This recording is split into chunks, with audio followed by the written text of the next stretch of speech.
Okay, we're going to do a breakfast martini today.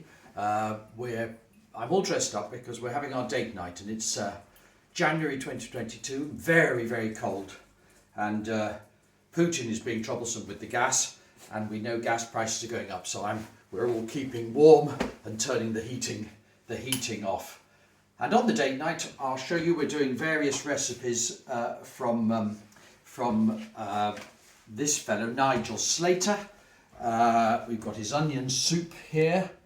It'll need a little bit of work to get it ready. We're going to do cheese smothered potatoes. I've got a nice Gruyere to go over that. And then a special winter salad, a salad of fennel, winter leaves and parmesan, which also is going to be set up in a minute. So prior to this, and with that, we're going to have 2 bottles of wine. We've got a Bernard Fouquet Vouvray, which I think is going to be very nice. I'm looking forward to that very much. And then today I've been bottling my Sauvignon Blanc wine, and this will be the first tasting of the 2022 Sauvignon Blanc. Probably won't be quite as nice, but the Vouvray is a Chenin Blanc from the Loire, and so they might be potentially rather similar. I'm not quite sure why my wine is so yellow, but we'll worry about that later. Two people dining alone, 2 bottles of wine is about right, so long as only one person is drinking, as Winston Churchill used to say. So, because we're going to both be drinking, we need a good hefty breakfast martini to start the meal. Now, a breakfast martini should not be drunk at breakfast. That will not end well. Always wait till 6 o'clock. At the weekend. So Susie, just point at the clock, we're 6:10, all is well. So there we go, we're now at the right time for drinking a breakfast martini. We've done a bit of preparation. I've got the ice in the container.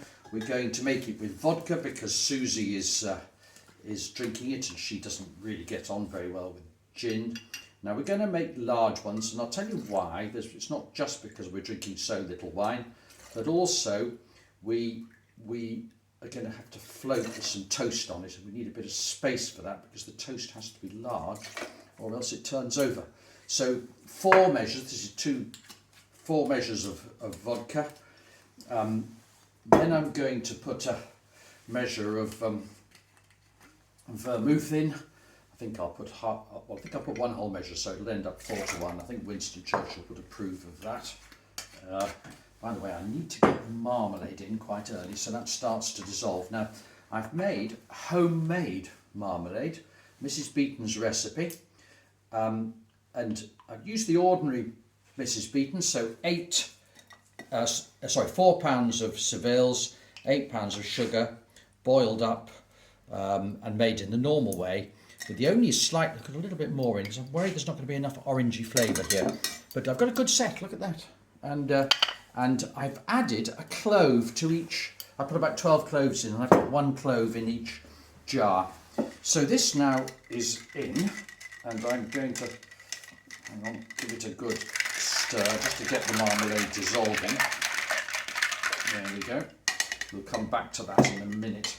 Now, I'm worried that there isn't going to, normally you should make this with orange gin, but I haven't got that. So instead I'm going to put a little bit of Cointreau in, which I managed to find in the back of the cupboard. So we'll have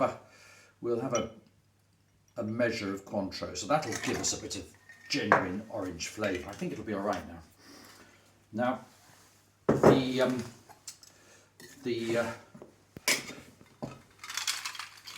it a good. This glass is rather nice for this.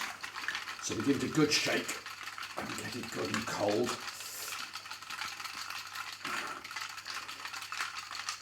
And now, I think we're... Oh, did I put the vermouth in? I think I did, yes, that's all right. Okay, so let's just pour it out into glasses. Now, I want it to be a big glass because of this toast floating business. So I've put some ice in the bottom of the glass, and I've made a pretty hefty cocktail for each one. So that's pretty good. Now, I'm going to take my gloves off now for this last bit, and I'm going to float on each cocktail a slice of toast with butter on top. I made the toast cold because we want the butter on the toast, not in the toast, and a little bit of marmalade peel on top. And I've used Melba toast because one of the problems was that it turns turtle if you don't. So I need quite a large piece, but rather thin. So that goes on there.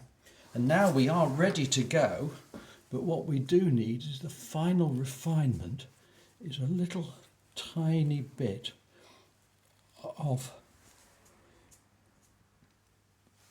zest, of orange zest on top of each bit of marmalade. And that is the perfect breakfast cocktail. And I'm going to have a sip.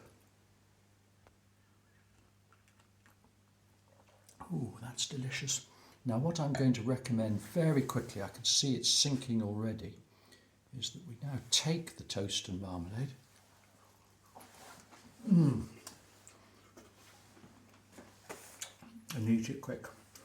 And on such a cold winter's evening, after 6 p.m, it is very warming.